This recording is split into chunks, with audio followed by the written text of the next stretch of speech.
بسم اللہ الرحمن الرحیم۔ السلام علیکم ورحمۃ اللہ وبرکاتہ۔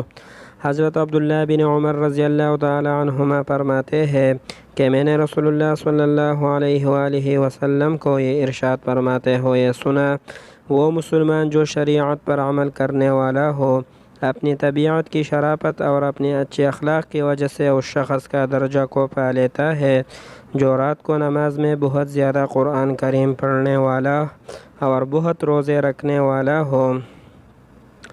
حضرت ابو درداء رضی اللہ تعالی عنہ سے روایت ہے کہ نبی کریم صلی اللہ علیہ وآلہ وسلم نے ارشاد فرمایا، قیامت کے دن مومن کے ترازو میں اچھے اخلاق سے زیادہ بھاری کوئی چیز نہیں ہوگی۔ حضرت معاذ بن جبل رضی اللہ تعالی عنہ سے روایت ہے کہ آخری نصیحت جو رسول اللہ صلی اللہ علیہ وآلہ وسلم نے مجھے فرمائی جس وقت میں نے اپنا پاؤں رکاب میں رکھ لیا تھا، وہ یہ تھی، معاذ اپنے اخلاق کو لوگوں کے لیے اچھا بناؤ۔